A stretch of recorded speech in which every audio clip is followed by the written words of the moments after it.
छोटे से गांव के बाहर घना और डरावना जंगल था। उस जंगल के बीचों बीच एक बहुत पुराना बरगद का पेड़ खड़ा था। गांव वाले उसे भूतिया पेड़ कहते थे। कहते थे कि हर अमावस्या की रात उस पेड़ से अजीब हंसी सुनाई देती थी।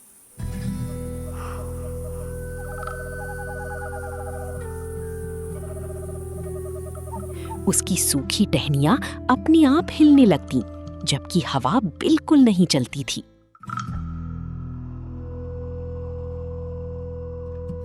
गांव में रहने वाला 15 साल का लड़का रोहन इन बातों पर कभी विश्वास नहीं करता था। उसे लगता था कि ये सिर्फ लोगों का वहम है। एक रात उसके दोस्त अर्जुन ने कहा, अगर तुम सच में बहादुर हो तो आज रात मेरे साथ उस भूतिया पेड़ के पास चलो।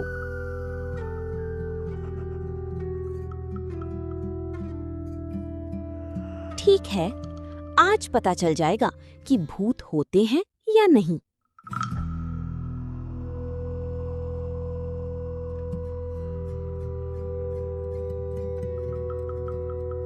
आधी रात होते ही दोनों टॉर्च लेकर जंगल की ओर चल पड़े।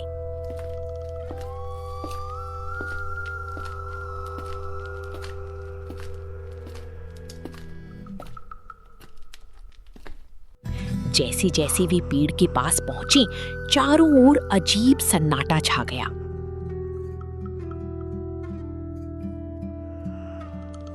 अचानक उनकी टॉर्च बार-बार झिलमिलाने लगी। तभी पेड़ की सबसे ऊंची शाखा पर 2 लाल चमकती आंखें दिखाई दी।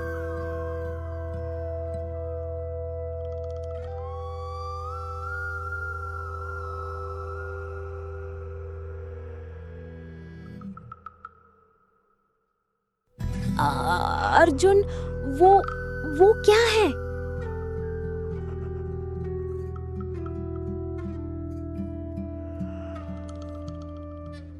भागो, अभी भागो।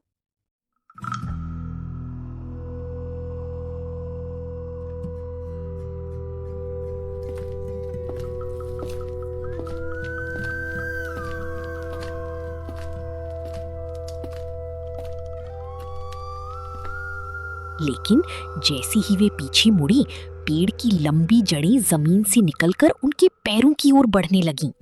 रोहन और अर्जुन जैसे ही भागने लगे, पेड़ की काली जड़ें सांपों की तरह उनके पैरों से लिपट गईं।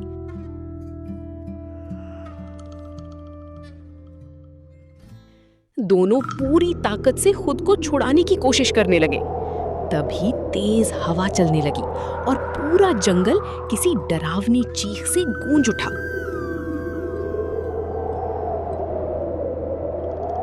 अचानक पेड़ के तने पर एक बड़ा सा दरार बन गया।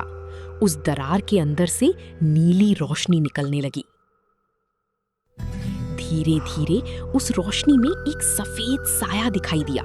उसके लंबे बिखरे बाल, लाल चमकती आंखें और डरावनी मुस्कान देखकर दोनों के शरीर में सिहरन दौड़ गई।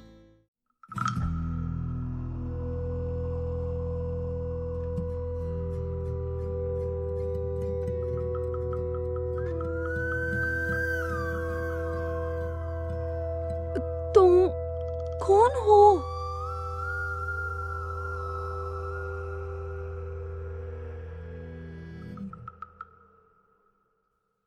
मैं इस पेड़ की कैद आत्मा हूँ। 100 साल पहले मुझे धोखे से यहाँ बांध दिया गया था।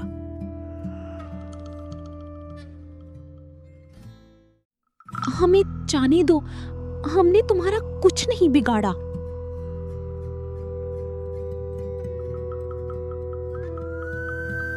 जो भी इस पेड़ के पास आता है, वो बिना मेरी परीक्षा दिए वापस नहीं जाता।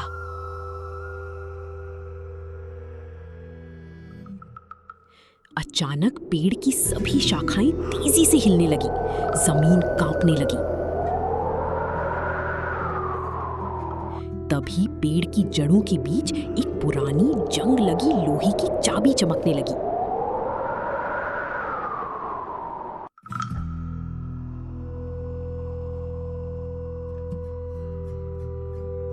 अगर सूरज निकलने से पहले इस चाबी से मेरा श्राप नहीं तोड़ा तो तुम दोनों हमेशा के लिए इसी जंगल का हिस्सा बन जाओगे।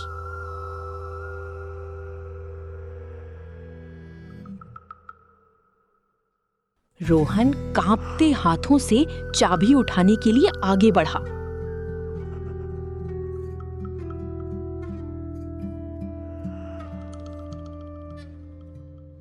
लेकिन तभी उसके पीछे से किसी ने उसके कंधे पर बर्फ जैसी ठंडी हथेली रख दी। चाबी को मत छूना, नहीं तो तुम भी हमेशा के लिए इस पेड़ में कैद हो जाओगे।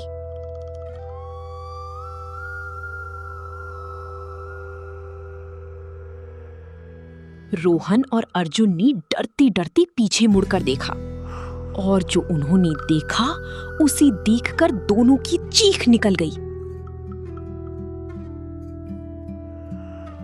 रोहन और अर्जुन ने जैसे ही पीछे मुड़कर देखा, उनके सामने सफेद कपड़ों में एक बूढ़ा साधु खड़ा था।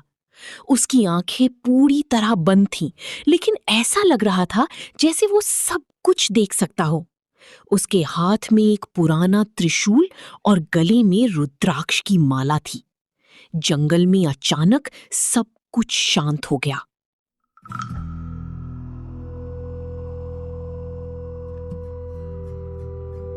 आप कौन हैं?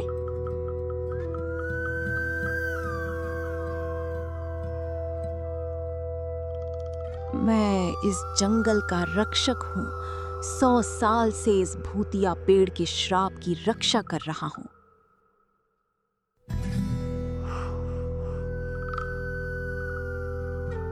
तो क्या इस पेड़ में सचमुच भूत है?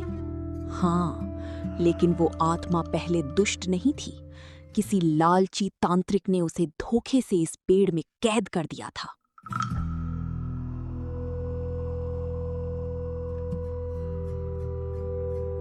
अचानक पेड़ जोर जोर से हिलने लगा, तना फट गया और वही डरावनी आत्मा फिर से बाहर निकल आई।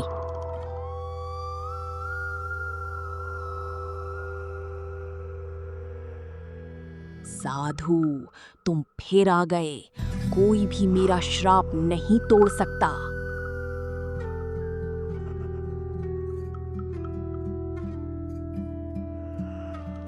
आसमान में काली बादल छा गए। बिजली की तेज चमक पूरी जंगल में फैल गई। साधु ने अपनी माला उठाकर मंत्र पढ़ना शुरू किया।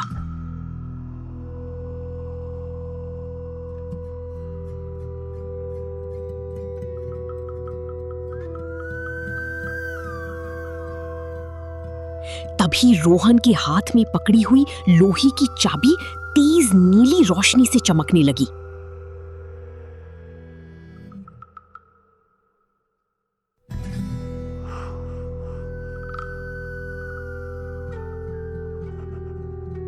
रोहन, उस चाबी से पेड़ के तने पर बने ताले को खोलो। यही इस श्राप की आखिरी कुंजी है।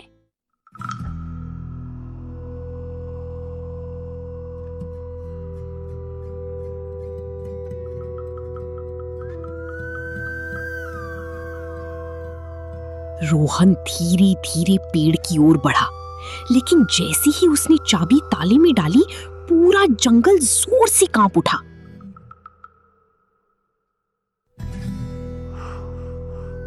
पेड़ के अंदर से एक भयानक दहाड़ गूंजी और जमीन के नीचे से एक विशाल काला राक्षस बाहर निकलने लगा। मुझे आजाद करने की हिम्मत किसने की?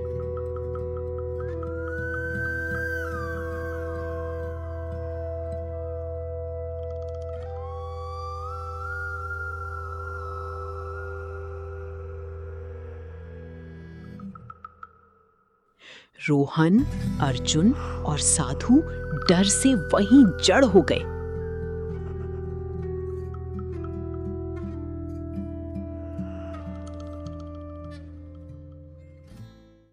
विशाल काला राक्षस जमीन फाड़कर पूरी तरह बाहर आ गया। उसकी ऊंचाई पेड़ों से भी ज्यादा थी। उसकी लाल आंखें अंगारों की तरह जल रही थीं और हर सांस के साथ काला धुआं निकल रहा था।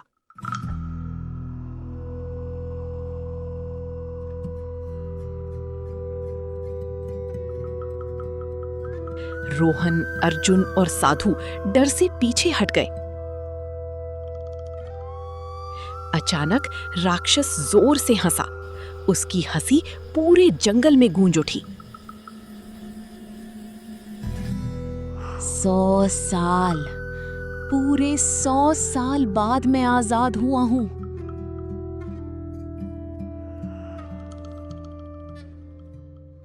तुम कौन हो? मैं इस पेड़ का मालिक नहीं, मैं उस श्राप का रक्षक हूं। रोहन, असली दुश्मन ये राक्षस नहीं है। इसे एक दुष्ट तांत्रिक ने श्राप की रक्षा के लिए बांध रखा था। इतने में जंगल के चारों ओर काला धुआं फैलने लगा। धुएं के बीच से काले कपड़ों में एक रहस्यमयी तांत्रिक दिखाई दिया। उसके हाथ में चमकता हुआ काला डंडा था और उसकी आंखों से नीली आग निकल रही थी।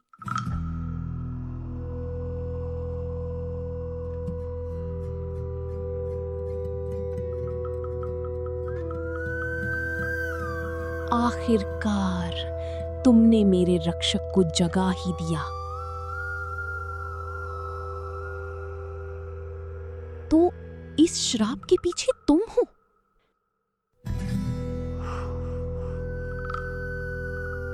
हाँ, इस पेड़ के नीचे एक प्राचीन खजाना छिपा है। जो भी उसे पाने की कोशिश करता है, वो कभी जिंदा वापस नहीं जाता।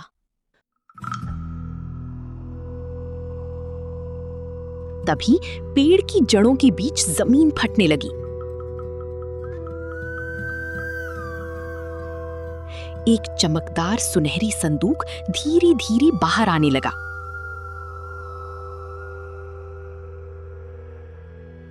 लेकिन जैसे ही रोहन ने संदूक की ओर देखा, उसके कानों में एक धीमी आवाज गूंजी।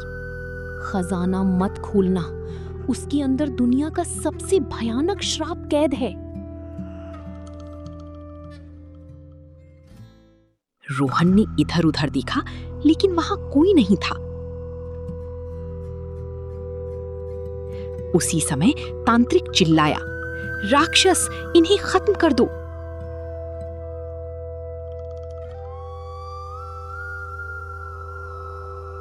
राक्षस ने अपनी विशाल तलवार उठाई और रोहन की ओर पूरी ताकत से वार कर दिया।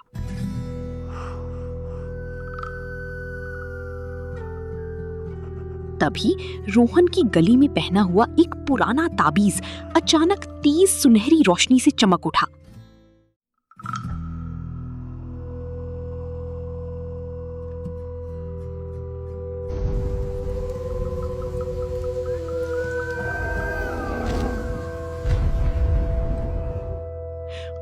जंगल में इतनी तेज रोशनी फैल गई कि तांत्रिक भी अपनी आंखें ढकने पर मजबूर हो गया।